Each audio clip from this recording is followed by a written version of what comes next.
Hello everyone, and we're just up here in Stirling at Common Ground Games with Mr. Dave Reid. Hi guys. Thanks very much. We're going to just do a very, very quick preview of his rules pack, his ideals for the tournament starting tomorrow and Sunday, and most importantly, what prizes you might be able to tell us about or not. Sorry, we can hold all that. Anyway, this is a very quick preview. Tournament starting tomorrow. Really sorry we couldn't get something sooner and get it out more advertised, but the whole idea of this is so that people in the future can know about the place and know about your tournaments. We'll be running again next year. Yeah, this is my second tournament here, and I've got to say, it's beautiful. This place is lovely. It's our third the one that we've run here. And now the venues, I've had the venue here for a couple of years, and it's really good. A lot of tournaments with different game systems running. So, tell us a little bit about yourself, Dave. How long have you been in the Hobbit hobby? Hobby. Started playing Lord of the Rings in maybe 2006. 2006. I started playing Warhammer in 2005, and then I started playing Lord of the Rings just a year later. So it's been quite a long time. I've been playing in tournaments since the 2009 GT, I think, in Warhammer World. Right. Conflicts that used to be like a doubles tournament that we had up in Scotland. I think a lot of regions had them, but we went to the Scottish one a few times, and played. I've been playing it as quite a bit of Warhammer Fantasy as well, but it's definitely been my either main game system or close to it since I started playing it. So you started up running tournament events? Tournament running, we started that in 2013. This is our third year, just the sort of first year of the GBHL. Okay. I went down to Grand Hobbits in the North West Gaming Centre. Oh yes, indeed. Originally ran by Sam Jeffrey, and then that kind of evolved into the Desolation Stockport ones that Jamie and James took up. And there was only like 9 or 10 of us there at the time, but it was great, brilliant weekend. Sam put on a really good, fun tournament. It was nice to meet a lot of the guys. There were a few faces that I recognised for the GTs, but I never really spoke too much to them, and made a lot of great friends for that weekend. And after going to a couple of events, kind of put the feelers out, would guys be willing to travel up to Scotland? And we got 12 the first year, five for down south, and we had 7 Scottish guys, so that was a nice number to start with. And then we ran another one last year, and we're going again this year. How many did we have last year here? Last year we hit 20, and 20. 24 this year, so we've doubled the first year's. Indeed. There are a couple of faces missing from the events this coming year. The list was up to 28, and there's 4 guys for various different reasons that had to pull out. But we were close to hitting 30, and that's hopefully next year we will. But I credit yourself. There's a few people who were here last year who can't make it this year, but yet the numbers have still increased. The numbers have still increased, and that's brilliant. A few new faces, a few guys who will probably do the first tournament tomorrow, coming further up north from Scotland as well. So brilliant. It's good to see new faces, because the guys that couldn't make it this year, I'd hope will always want to come back at some point. And new guys means that you're always going to get the chance to have a bigger event. Indeed, and a bigger event means potential for more prizes and exactly, and we've got the hall capacity. I mean, we could in theory go up to like 60. It is a beautiful venue. It's compact but large enough to hold maybe 60 to 100. 60. The biggest tournament I've seen in here was 50 odd for a Warhammer Fantasy tournament. Right. And they play on 6x4, so it was quite a lot. Obviously, a lot of guys at that, and I think it can hold. There's been like War Machine and stuff like that. They've been over 40 as well, so it could probably hit 60. So that was the 6x4 you were talking about, but your tables are going to be 4x4. 4x4, yeah. Brilliant. 4x4. I always kind of prefer the smaller, compact. Why is that? I just always used to play Lord of the Rings on 4x4 tables, and it's probably just a hangover for that. The original tournaments that we used to go to were always on 4x4. I kind of just.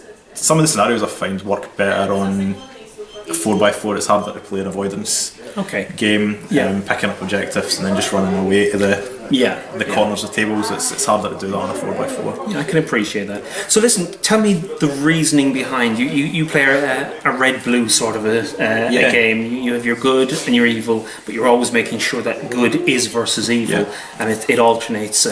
Starts on a dice roll for the first game. First game, one player will roll a dice, and on 1 to 3 they'll be evil and their opponent will be good. On 4 to 6, opposite way around, they'll be good and their opponent will be evil. And then from there, game 2 you'll use the opposite army that you used against your opponent. And then game 3 it goes back to just straight Swiss, and you're rolling off again, same with game 5. bit of a logistical nightmare sometimes, or have you got it down to a T now? Not so bad.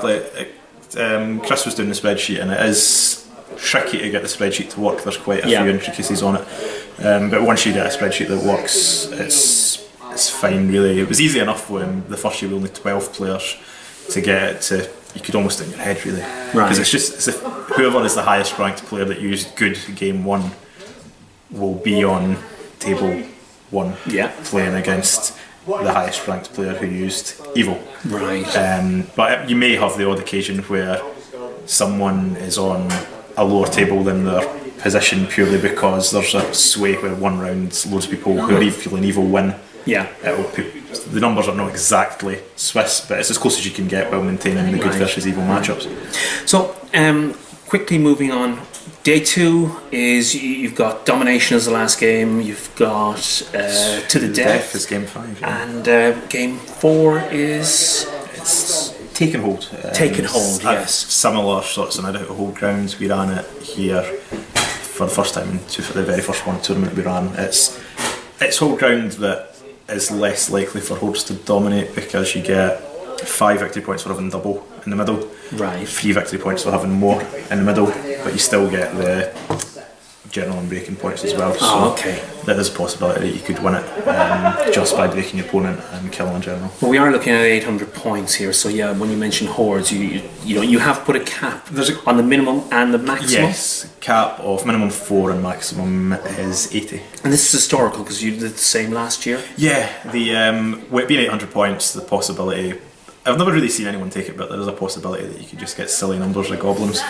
Indeed. I've actually played against in a friendly game once, over 120 goblins, and it takes ages in a tournament setting. It's not really ideal to have that amount of models for someone to move because you got to get your games finished. That runs us into the next question. How long is each game? I think you're looking at two and a half. I think. 2.5 hours. So sure it's 2.5 time. Yeah, plenty of time for people to finish their. Should get the games finished. I've noticed that some of the tournaments now are tending to look for more 2 hours because they're getting they're getting a natural finish to their games rather than working on the time and working the clock, which is it's nice to have a natural conclusion to your game.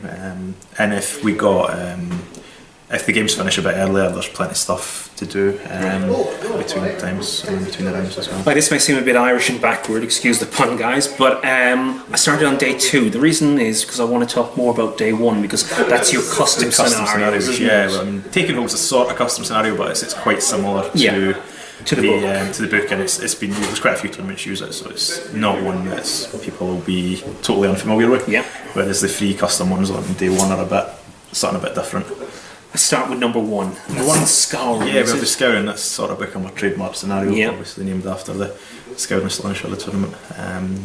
You got 6 objectives. They're placed similar to Domination. Roll one in the middle, and you roll off to see who gets to place 3, and the other person gets to place 2. Not within 12 inches of each other or the board edges.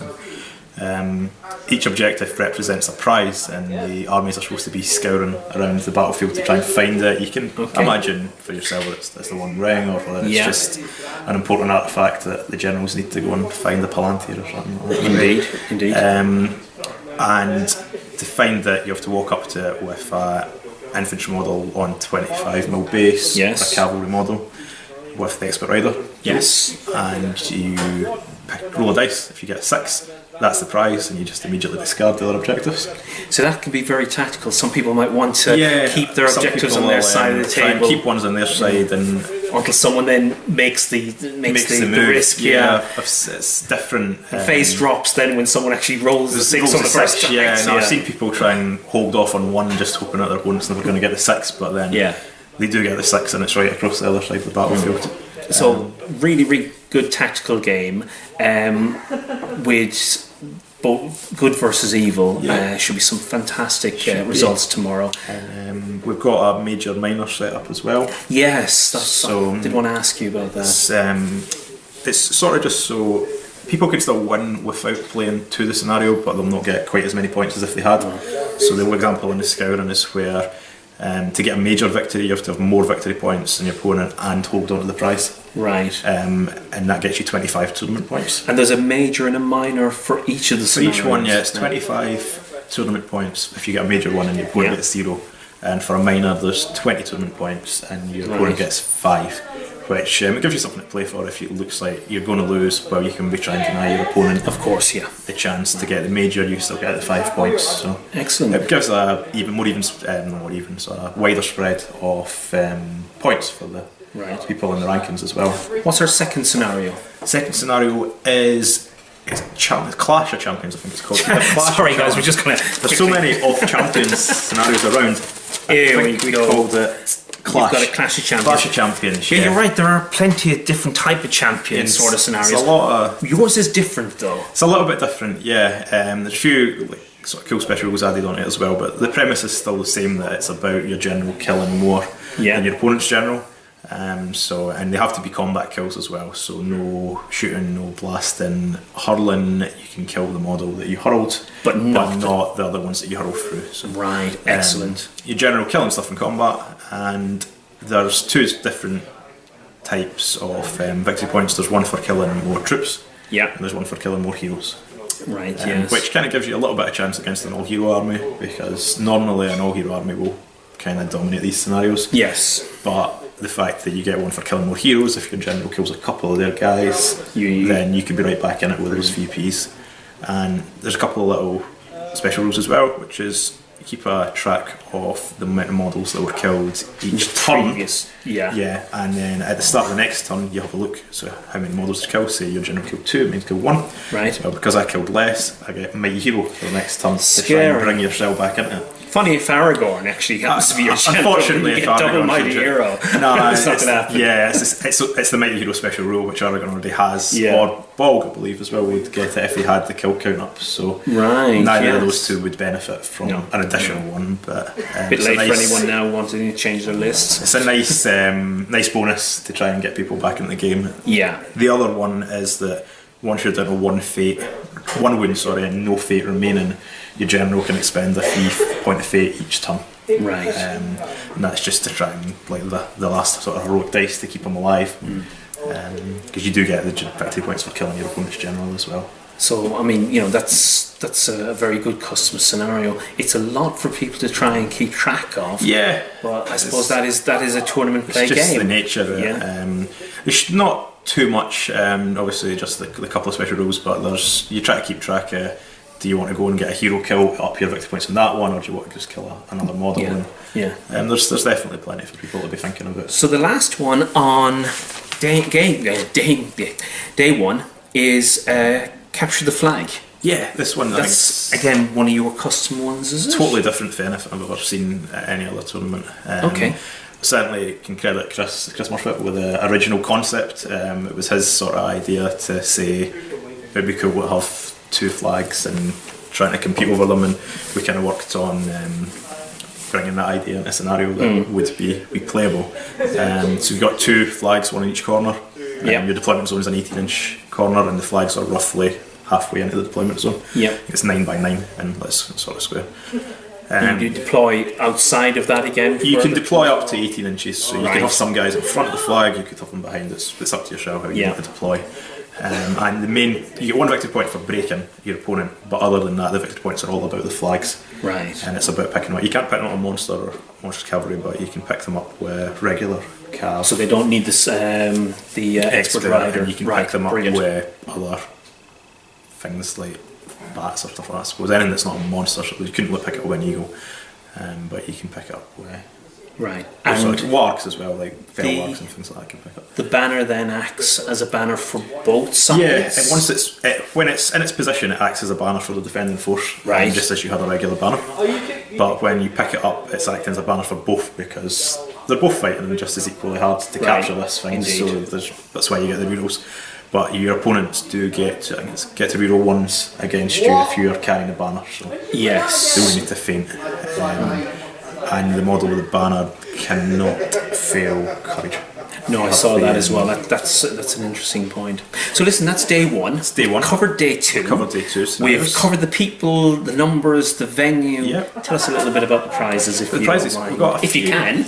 No, I can tell you. I mean, obviously, don't know how many of the guys will watch it, but we've got a few nice prizes. We've got some spot prizes, which are just like fun things. They're not anything too fancy areas, but they're just nice things to win. Spot prizes just during the game, before the game starts, I'll shout out first person to complete this objective, and it might be something like digging up the prize and seize the prize, or it might be killing an opponent's general or breaking something that's likely to happen in a game, but probably not immediately. And they'll get a little small prize. Oh, brilliant! We've got some cheeky Stirling Wargamers dice, as people like to refer, and a couple of things. Just nice wee fun prizes for people. It's something else to aim for, especially if you're day 2, you're further down the bottom, or especially mid-table where you're not going to win the wooden spoon, you're not going to win the tournament, but there's a nice wee prize that you can take home with you. Other prizes, we've got stuff for most sporting. Brilliant. Again, we've covered that, guys. I'll never get that. Go on. We've got usual wooden spoon as well. Okay. We've got a nice custom painted spoon by a local commission painter, which you'll see a picture of it.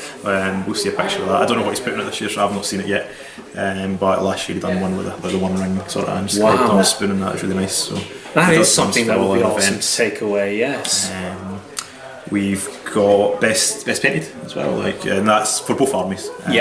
So it's like entirely up to the people that are voting. If you think that someone's good army is so nice that you want to vote for it, regardless of how the evil army looks, it's up to the people that vote. But you should be taking both armies into account. Yeah. And then there's first, second, and third. So the usual top 3. We've got some nice stuff for them. There's some blister packs in there, which I'll not give too much away, but there's some blister packs and there's some memorabilia. Brilliant. Sort of just like different things for the films and that. Listen, let me finish this up by saying, local people, guys up here in Scotland who want to get involved, how can they get involved? If you're going to run a tournament next year, that would be fantastic. Definitely will. But how can they get involved in the Hobbit up here through you and through Chris and the others? Yeah, well, we obviously Stirling is where we're based, which is fairly central. It's less than an hour really for either Glasgow or Edinburgh, which is the two big cities. I know there's a couple of guys coming further afield, which is less handy for them to travel down for like Aberdeen or Inverness. Right. But we meet every Thursday night, Stirling Wargamers. So if you find us on Facebook, or if you're on a GBHL, obviously just message me. Please, guys, do. David Reid, if you don't know my name. But Stirling Wargamers, we have a Facebook page, we have a Twitter account as well, and an email address, which is stirlinggamers@gmail.com. So if you're interested in coming along to see what we do on the first night, certainly feel free. Other than that, out with the club hours, most Sundays there will be 2 or 3 of us here playing different games, but we'll always have Hobbit in the car if anyone does want to play. So just get in touch if there's people thinking out. I saw a guy on the Facebook the other day saying that he was just dug his models out and he was looking to get in here. I think he was based a bit further north, but there's been a few, like Lewis McDonald, younger guys for Glasgow, and Sean Thompson as well. They just both seen us on Facebook or on different videos and stuff like that. They got in touch and well, I think we just need to get the word out. So we've got a few guys locally who are thinking about starting. They've got more models, stuff like that, and I've got tons of armies, so I'm happy to let people try stuff out. Like if anyone thinks they just want to come down and get a game, or if they don't think they've got enough stuff, they're fine. Like I've got maybe like 6 or 7 fully painted armies, and so there's models for people there available to try out and come down and get tuition from you guys as well. Now, you guys may not know it, Dave is a very, very good player, very good tournament player as well. Still trying to win an event, but I've definitely been close a few times. You have indeed. Usually to this guy. Oh, you have taken me a few times. Well, especially in was it Sutton on Ashfield? Sutton, yeah. Oh, I got smashed by it then, hands down. But no, next year Stirling, it's on the cards. Yeah, it's on the cards again. The league calendar's still to be published, but it should be published soon, I think. We're looking at November again, yeah? More than likely it'll be late wintery sort of time, one of the last ones before the final. But of course, there's a few weekends floating around, but we need to sort of get it penciled, or penned in, shall we say. It's penciled at the moment. Okay. Penned. I think Tom Harrison's going to be releasing the calendar soon. Probably about the start of after the league final, so I think. So we're all that's roughly definitely when looking it's- forward to that. He's looking to be releasing it, so I think I know a lot of the other venues are trying to get there. I'm not trying to tie you down. Same sort of points, same sort of approach, same sort of scenarios. More than maybe. likely, there'll definitely be a few custom scenarios because we like the custom scenarios. Brilliant. But there'll probably be a couple for the book because I do quite like, especially as the tournament goes on. I quite like having the last missions being ones that people know, whereas they're not getting caught out by a mission that hasn't been awarded. Can I ask you one Be that question? again. For this coming weekend, what army would you love to see on the table? Well, I know the armies that are coming, so except one. There's only one person that's not submitted the list, so I know the armies that are coming. I suppose by the time people watch this, when are we putting this out? We're putting this out hopefully tonight. Tonight. There is a lot. I would say there's a lot of cool stuff. There's a lot of stuff coming that you wouldn't necessarily see. There's a lot of. I think because we're 800 points and we've got 2 armies, there's people that have maybe thought, I've got my good army, but I'll buy some of the bigger, cooler individual models for their evil. Same for their good. There's quite a few high pointed characters and different troop types that you don't see every day. But there is also a lot of the meta. Shall we say? I'm not going to ask how many Isengard, how many goblins. Isengard, goblins. I've got quite a few of the points that are not going to be forgotten quickly, having checked the list. And those are the ones probably that you would expect. Well, listen, Dave, thank you very, very much. Thanks for giving up a bit of your time as well. No, it's great. I love coming up here. Love coming up here. Love talking to you.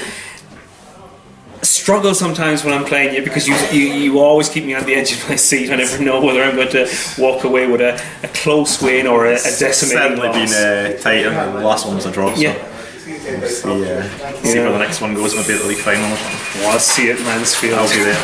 That's fighting talk. Listen, cheers. Thanks very much. Good to know. Cheers, Robin. Appreciate that. And hope you enjoy the weekend. Oh, I intend to. Cheers for that, mate. Hello, guys. Just a very quick addition to the Stirlingshire event that's starting tomorrow morning and going through on Sunday. Hopefully, I'll get this out tonight, and it'll be on the YouTube channel for first thing tomorrow morning for you guys to have a look at. Anyway, just wanted to add this one. Took a couple of photographs and a small little video of some of the awesome tables here that are that Dave Reid, Chris Murphy and a few of the other lads put together for our event, and I just thought I want to share these with you. Okay, so hope you enjoyed the video. Look forward to any comments from you guys. It is a shame that we didn't get this done a lot sooner to help Dave Reid out and the guys to get more bums on seats, but we had a great interview and looking forward to next year. Okay, cheers. Bye for now.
And this is the Goblin Town table. Look how awesome that is. These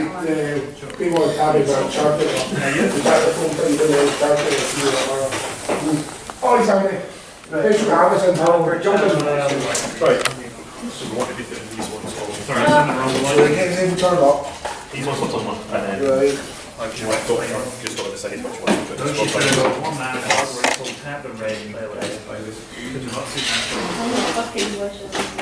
On the flash game. Never know if they're going to buy